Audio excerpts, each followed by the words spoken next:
Salam jemaat Tuhan dimanapun berada.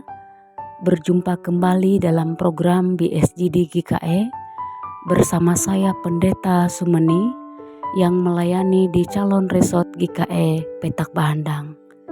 Saya akan membawa kita dalam renungan hari ini sesuai dengan Almanak Nas GKE yang terdapat dalam kitab Perjanjian Lama 1 Raja-Raja pasal 14 ayat yang pertama hingga ayat yang ke-20 dengan perikop sambungan riwayat Yerobeam.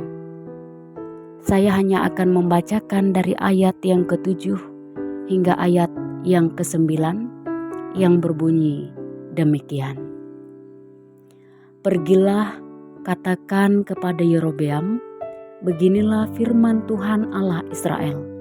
Aku telah meninggikan engkau dari tengah-tengah bangsa itu dan mengangkat engkau menjadi raja atas umatku Israel. Aku telah mengoyakkan kerajaan dari keluarga Daud dan memberikannya kepadamu. Tetapi engkau tidak seperti hambaku Daud yang tetap mentaati segala perintahku dan mengikuti aku dengan segenap hatinya dan hanya melakukan apa yang benar di mataku. Sebab engkau telah melakukan perbuatan jahat lebih dari semua orang yang mendahului engkau, dan telah membuat bagimu Allah lain dan patung-patung tuangan, sehingga engkau menimbulkan sakit hatiku, bahkan engkau telah membelakangi aku. Firman-Mu itu pelita bagi kakiku dan terang bagi jalanku. Amin.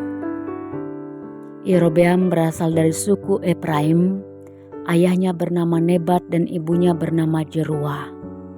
Yerobeam merupakan salah satu pegawai Salomo. Dia adalah pemuda yang tangkas dan rajin. Karena Salomo melihat dia sosok yang rajin bekerja, maka Salomo menempatkan dia untuk mengawasi semua pekerja wajib dari keturunan Yusuf. Kalau kita melihat asal-usul latar belakang Yerobeam bukanlah berasal dari keturunan raja, melainkan dari kalangan keluarga yang sederhana. Tetapi karena kasih karunia Tuhan, Tuhan mengoyakkan kerajaan dari keluarga Daud dan memberikannya kepada Yerobeam, sehingga ia diangkat menjadi raja atas Israel.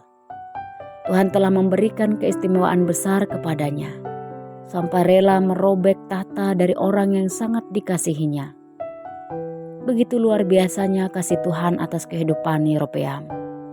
Terlebih jika ia menjalankan kepemimpinannya dengan baik, hidup menurut jalan yang ditunjukkannya. Tuhan berjanji akan menyertai dan membangun baginya suatu keluarga yang teguh dan memberikan Israel kepadanya. Namun ternyata Yerobeam tidak menggunakan kesempatan yang Tuhan berikan kepadanya dengan baik. Selama 22 tahun kepemimpinannya itu, dia tidak mentaati dan mengikuti perintah Tuhan. Dia tidak melakukan apa yang benar di mata Tuhan. Tetapi malah sebaliknya ia mendua Tuhan dengan membuat baginya Allah lain dan patung-patung tuangan. Ia banyak sekali melakukan kecemaran kejahatan, lebih dari semua orang yang mendahulunya, dan hidup dalam penyembahan berhala. Karena ketidaktaatannya itu akhirnya menimbulkan sakit hati Tuhan dan membuat Tuhan menjadi murka, serta menyampaikan pesan keras kepadanya melewati Nabi Ahia. Tuhan mengatakan bahwa ia akan mendatangkan malapetaka kepada keluarga Yerobeam. Tuhan akan melenyapkan keluarganya dari Israel dan akan menyapu keluarga Yerobeam seperti menyapu kotoran sampai habis. Bapak, Ibu, saudara-saudari yang dikasihi Tuhan, Yerobeam lupa bahwa Tuhanlah yang telah mengangkat ia menjadi raja. Ia telah menyia-nyiakan kesempatan yang Tuhan berikan kepadanya, sehingga akhirnya ia menuai dari apa yang telah ia perbuat. Tuhan menghukum Yerobeam dengan kematian anaknya Abia. Tuhan juga akan membuang Yerobeam dan membiarkan dia mati dalam keadaan sebagai raja. bahkan anaknya yang akan menggantikan dia pada saatnya nanti juga akan dibinasakan oleh Tuhan. Sehingga pada akhirnya tidak ada satupun keturunannya yang akan melanjutkan kepemimpinannya sebagai raja. Bapak, Ibu, saudara-saudari yang dikasihi Tuhan, pelajaran penting bagi kita dari firman Tuhan hari ini. Sadar atau tidak, kita kadangkala sama seperti Yeroboam. Seringkali ketika kita sudah dalam keadaan berhasil, kita lupa kepada Tuhan. Oleh karena itu sebagai orang percaya, mari kita mengingat kembali bahwa kita bukan siapa-siapa jika tanpa berkat kasih karunia Tuhan.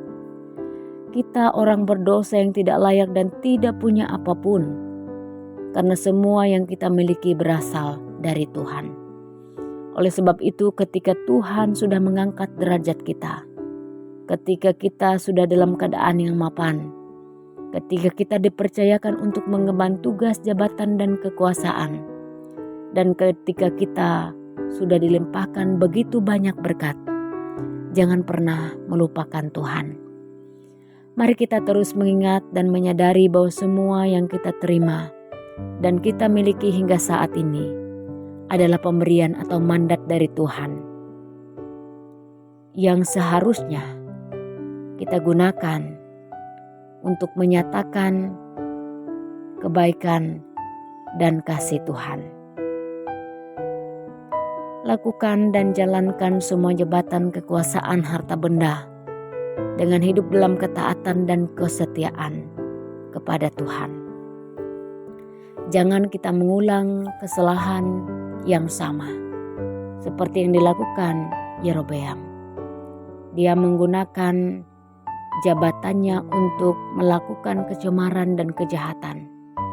Karena kalau kita berlaku demikian, kita melukai hati Tuhan, kehidupan kita menjadi sia-sia, dan kita akan menanggung akibatnya.